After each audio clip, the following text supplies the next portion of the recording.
Kita ke informasi lainnya, pemirsa. Menteri Koordinator Bidang Pemberdayaan Masyarakat Muhaimin Iskandar mengaku kaget saat mendengar kabar marak praktik prostitusi di Ibu Kota Nusantara, Kalimantan Timur.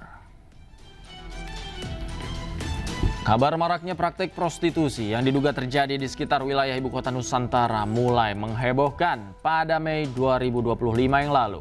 Mendengar kabar ini, Menteri Koordinator Bidang Pemberdayaan Masyarakat mengaku kaget. Ia mengaku belum menerima laporan tersebut. Menurut Caimin, ini merupakan masalah serius dan akan segera mengecek kebenaran informasi tersebut. Waduh, masa ya? Iya, terus lagi ada laporan seperti itu. Waduh, Dalam online juga gawat. Kok bisa gawat gitu? Wah, ini harus dicek. Apa? Cek langsung oleh gimana, Gus? Iya dong. Oke. Menteri Koordinator Bidang Politik dan Keamanan Budi Gunawan menyebut tingkat kepuasan publik terhadap kinerja pemerintahan Presiden Prabowo Subianto mencapai 81,2%. Hasil tersebut berdasarkan survei pada bulan Juni 2025 yang menunjukkan pemerintah mendapat rapor biru dalam 5 aspek utama. Alhamdulillah juga tercermin di dalam gambaran persepsi publik.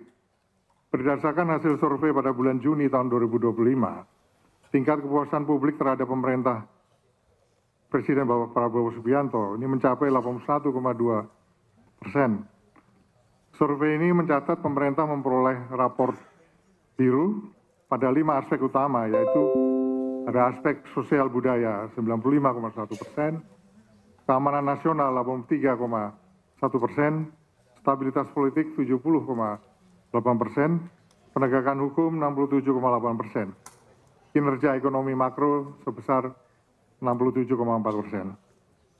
Tentunya temuan ini memberi sinyal kuat bahwa stabilitas politik dan keamanan yang selama ini kita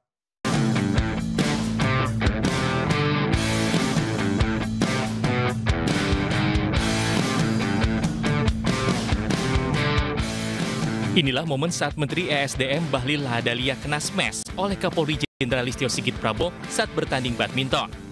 Pertandingan digelar di GOR Universitas Negeri Jakarta yang menjadi laga penutup Piala Kapolri 2025. Kapolri dan Menteri ESDM berpasangan dengan atlet bulu tangkis. Listio berduet dengan Markus Gideon, sementara Bahlil berduet dengan Adrian Pratama. Pertandingan juga disaksikan langsung oleh Wamenpora Taufik Hidayat dan sejumlah tokoh bulu tangkis lainnya seperti Liliana Natsir dan Yuni Kartika. Pasangan Listio Markus akhirnya menang atas Bahlil Adrian dalam 3 game pertandingan dengan skor 17-15, 15-4, dan 15-9.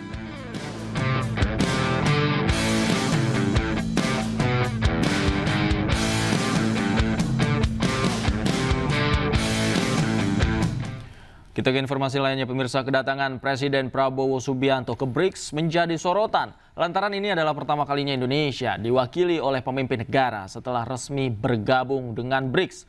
Dan informasi yang akan hadir ini sekaligus menutup jumpa kita di iNewsroom malam hari ini. Temukan informasi-informasi terbaru lainnya di www.inews.id. Cuplikan tayangan berita iNews juga dapat Anda saksikan di kanal YouTube @official iNews. Dan pemirsa, saat lagi rekan saya Gede Satria akan hadir dalam program iNews Prime. Akhir kata mewakili kerabat kerja yang bertugas, saya Davi Pratama pamit undur diri. Terima kasih, selamat malam, sampai jumpa.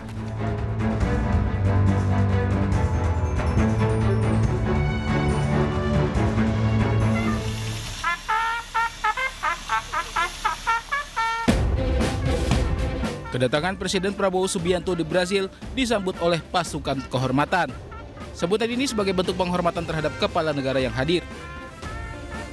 Tak hanya itu, pelukan hangat juga diberikan Presiden Brasil, Luiz Inácio Lula da Silva, saat Presiden Prabowo hadiri KTT BRICS.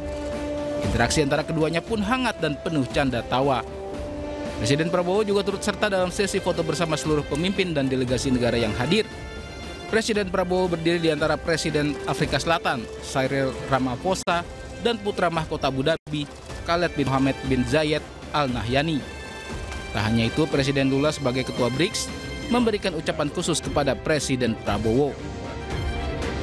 E quero saudar em especial o presidente Prabowo Subianto, que participa pela primeira vez de uma cúpula dos BRICS como membros plenos. KTT BRICS kali ini dihadiri 30 negara anggota BRICS, negara mitra, undangan khusus, serta ketua organisasi internasional. BRICS adalah... Pemirsa, setelah perang Iran dan Israel berakhir dengan gencatan senjata, pemimpin Iran Ali Khamenei akhirnya muncul ke publik. 12 hari disembunyikan pendukungnya, Khamenei kini hadir menyapa warga Iran. Ya salawat ya nayat befar.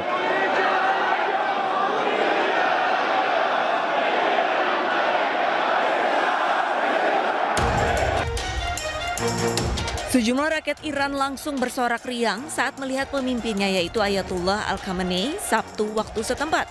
Ini adalah kemunculan Khamenei pertama kali sejak perang Iran-Israel bergejolak.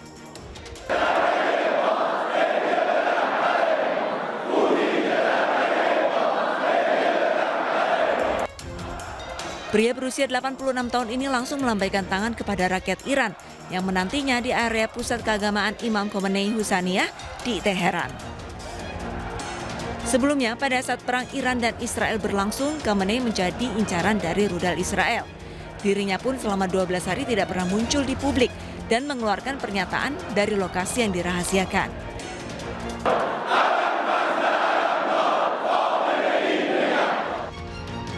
Dirinya pun tidak pernah hadir dalam pemakaman komandan militer atau ilmuwan nuklir Iran yang tewas beberapa waktu lalu.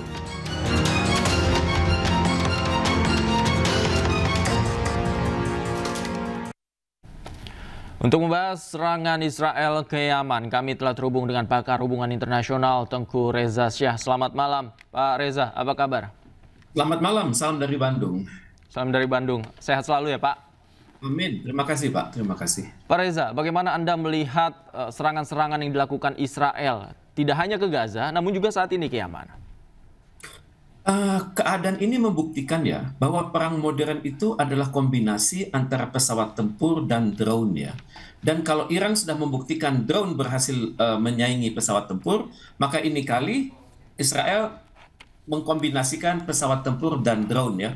Dan bagi Israel memang Houthi ini menjadi penghalang yang besar ya. Dia bukan negara tapi dia kelompok di dalam negara yang seringkali menyerang basis-basis Israel dengan peluru kendali. Misalnya terakhir pada tanggal 5 Mei tahun 2025 mereka menyerang Bandara Ben Gurion. Kemudian mereka juga kelompok Houthi ini sering mentargetkan kapal-kapal laut yang diasumsikan berhubungan dengan Israel.